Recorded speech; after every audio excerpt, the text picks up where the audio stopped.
नमस्कार साथियों, मेरा यूट्यूब चैनल सुविधा 2010 में आपका हार्दिक अभिनंदन। मैं हूं रविकांत भगत। आज मैं इस वीडियो के माध्यम से आपको बताएंगे निःशक्तता के प्रकार जिन्हें सरकारी सुविधा प्राप्त होता है। निःशक्त व्यक्ति अधिकार अधिनियम 2016 अर्थात right of person with disability act 2016, इस नियम को दिव्यांगजन अधिकार अधिनियम 2016 भी कहा जाता है। इस अधिनियम के अनुसार कुल 21 प्रकार के दिव्यांगता पर सरकारी सुविधा जैसे पठन पाठन, चिकित्सा तथा नियोजन में लाभ का प्रावधान किया गया है।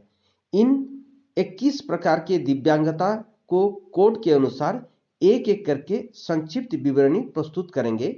मेरे साथ वीडियो में बने रहें और वीडियो ध्यान से देखें। अगर वीडियो अच्छा लगा तो अपने सहयोगी, सहपाठी और साथियों को शेयर कर दें, लाइक कर दें और मेरा चैनल को सब्सक्राइब कर ऑल नोटिफिकेशन बेल आइकन को दबा दें ताकि आने वाले हर वीडियो आपके समक्ष सबसे पहले पहुंच सके। तो चलिए शुरू करते हैं आज का वीडियो। कोड 1, ब्लाइंडनेस यानी कि अंधापन। जन्म से या किसी दुर्घटना या बीमारी के कारण दृष्टि क्षमता पूर्णतः समाप्त हो जाना अर्थात दिखाई नहीं देना।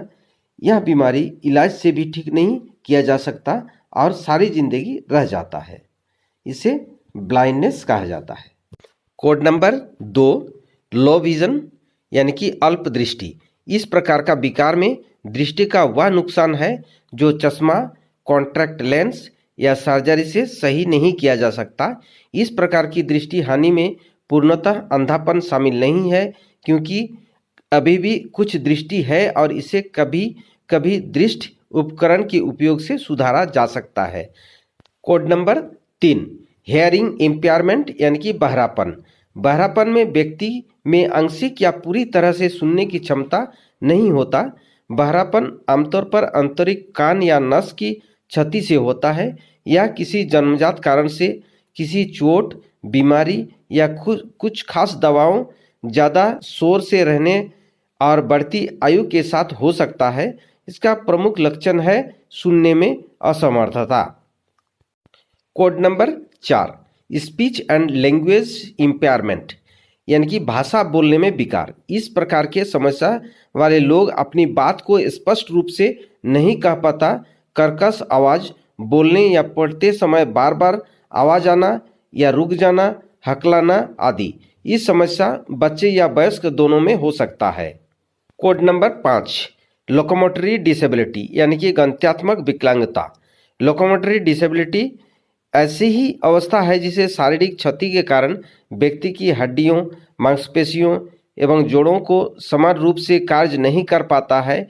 इस श्रेणी के तहत दिव्यांग ऐसे आते हैं जो पैरालाइटिजिया, हेमोप्लेजिया, सेरेब्रल पाल्सी, पोलियो के गंभीर मामले, काइपोसिस, मस्कुलर डिसेबिलिटी और अंगहीनता से ग्रस्त। कोड नंबर 6, मेंटल इलनेस मानसिक रोग। मानसिक रोग को मनोविकार या मानसिक स्वास्थ्य विकार आदि के नामों से भी जाना जाता है। मानसिक रोग की स्थिति में व्यक्ति की मनोदशा, याददाश्त, स्वभाव आदि की प्रक्रिया पर असर पड़ता है और व्यक्ति का अपना भाव इत्यादि पर कोई काबू नहीं रह पाता है।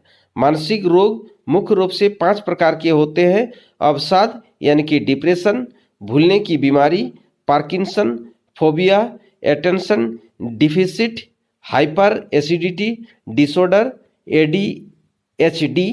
और इस रोग का लक्षण है उदास रहना, दोस्तों, परिवार आदि से अलग रहना, मूड का बार बार बदलना। कोड नंबर 7, असामान्य बर्ताव करना, लर्निंग डिसेबिलिटी यानी आदि। विशिष्ट अधिगम विकलांगता।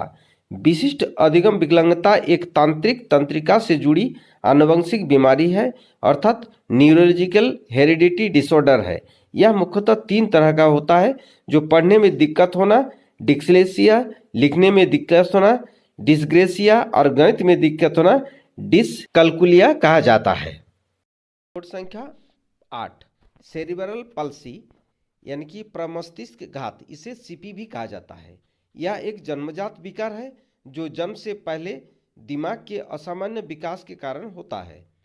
इस तरह का दिव्यांगता का लक्षण है मांसपेशी में संकुचित होने या खींचने यानी कि मसल टोन, या शरीर की अवस्था सामान्य से ज़्यादा सजागता, हाथ पैरों का निष्क्रिय होना या अकड़ जाना और अनियंत्रित गतिविधियां शामिल है।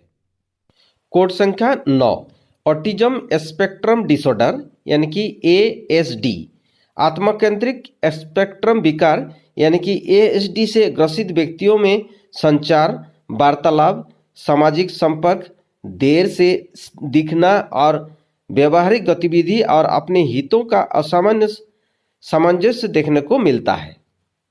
कोड संख्या 10, मल्टीपल डिजेबिलिटी यानी कि MD, बहुविकलांगता। Individual with disability education act यानी कि आइडिया के अनुसार किसी व्यक्ति या बच्चों में एकाधिक विकलांगता जैसे ऑटिज्म, सेरिब्रल पाल्सी, मानसिक मंदबुद्धि, बहरापन, अंधापन आदि के शिकार व्यक्ति इस श्रेणी में आते हैं और इसे बहुविकलांगता भी कहा जाता है। कोड संख्या 11, लेप्रोसी यानी कि हैंसन्स डिजीज क्योर स्टूडेंट और पर्सन। कुष्ठ रोग माइक्रोबैक्टीरियम लेप्रे नामक बीमारी के संक्रमण से होता है, जिसके कारण पांव और पैरों के कमजोरी और झंझनाहट से शुरू होते हैं और त्वचा, आंख, नाक, हाथ, पैर में विकलांगता उत्पन्न हो जाता है। कोड संख्या 12, ड्वार्फिज्म और शॉर्ट स्ट्रक्चर, बोनेपन। आनुवंशिक रूप में या किसी बीमारी के कारण हड्डियों के बढ़ने को प्रभावित कर लंबाई कम रह जाना को बोनेपन कहते हैं। इस तरह का विकलांगता का लक्षण है किसी वयस्क की ऊंचाई 4 फीट 10 इंच या उससे कम होने पर उसे बौनापन कहते हैं। बौनापन में औसतन वयस्क की ऊंचाई 4 फीट है। आम जटिलताओं में पैरों का मुड़ जाना, पीठ का झुकना और दांतों का एकत्रित हो जाना शामिल है। कोड संख्या 13, इंटेलेक्चुअल डिस्ट्रोफी यानी कि ID, बौद्धिक विकलांगता को मानसिक मंदता या मानसिक विकलांगता भी कहा जाता है। यह एक विकास संबंधी बीमारी है। इस प्रकार की विकलांगता को मस्तिष्क का अपूर्ण प्रतिबंधित विकास माना जाता है। इस विकलांगता का प्रमुख लक्षण है औसत से कम कार्यशैली, संचार, अपनी देखभाल, स्वास्थ्य व सुरक्षा, एकात्मक निर्देश, निर्णय लेने में कठिनाई देखा जाता है। कोड संख्या 14, मास्कुलर डिस्ट्रोफी यानी कि MD, ये मांसपेशीय दुर्विकास है। इस प्रकार की बीमारियों में मांसपेशियां धीरे धीरे कमजोर होकर क्षतिग्रस्त हो जाता है। रोग लक्षण क्या है? इसमें मांसपेशी में दर्द, ढीली मांसपेशियां, मांसपेशियों में कमजोरी, मांसपेशी का नुकसान, असामान्य रूप से चलना, देर से विकास या सीखने की कम क्षमता, कब्ज, थकान, निगलने में परेशानी, मेरुवक्रता, लगातार पंजे के आगे की भाग पर चलना, हल्की सांस या हृदय मांसपेशियों की बीमारी। कोड संख्या 15, क्रोनिक न्यूरोलॉजिकल कंडीशन यानी कि CNC।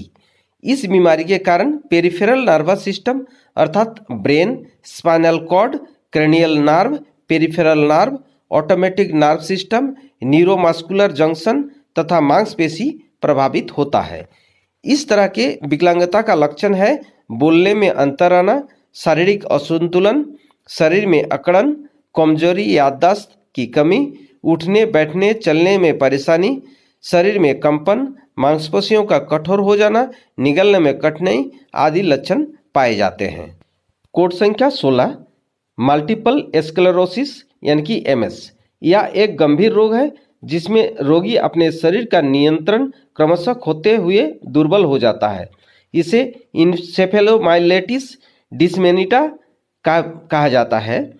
इसमें रोग लक्षण जो है मांसपेशियों में कमजोरी और सनसनी तथा समन्वय के साथ परेशानी होता है और साथ ही साथ न्यूरोलॉजिकल समस्याएं भी बनी रहती है। 17, थैलेसीमिया, यह खून संबंधी बीमारी है।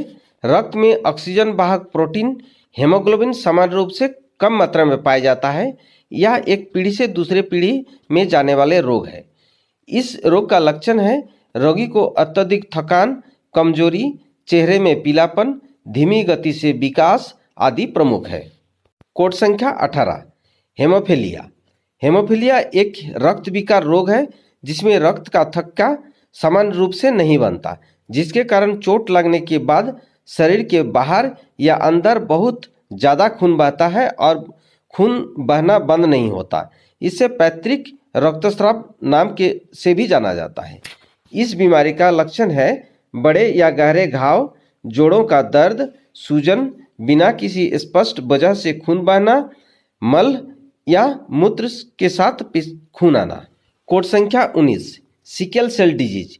सिकल सेल रोग के कारण रोगी का लाल रक्त कोशिकाएं विकृत होकर टूट जाता है और लाल रक्त कोशिकाएं हंसिया के आकार का बन जाता है, जिसके फलस्वरूप लाल रक्त कोशिकाएं जल्दी नष्ट हो जाती है, जिससे स्वास्थ्य लाल रक्त कोशिकाओं की कमी होने लगता है और नसों में खून का बहाव धीमा हो जाता है, जिसके कारण दर्द होता है।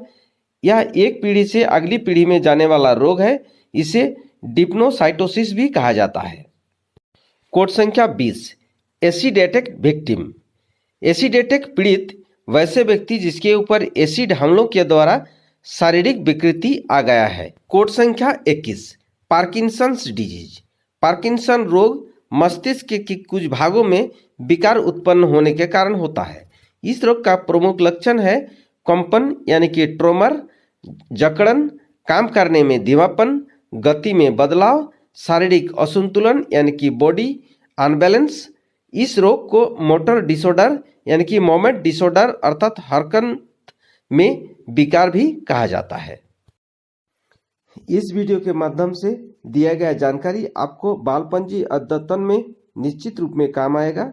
आपसे अनुरोध है, अगर आपके जानकारी में इस प्रकार की दिव्यांगता से कोई भी व्यक्ति ग्रसित है तो उन्हें सहायता करें। उनका प्रमाण पत्र जिला चिकित्सा पदाधिकारी से संपर्क कर बनवा दें, क्योंकि दिव्यांगजन अधिकार अधिनियम 2016 के अनुसार इस प्रकार की दिव्यांगजनों को प्रति माह स्वामी विवेकानंद पेंशन योजना के तहत एक निश्चित राशि प्राप्त होता है। दिव्यांगजन सेवा एक पुण्य का कार्य है, इसलिए इस पर एक बार आत्ममंथन जरूर करें।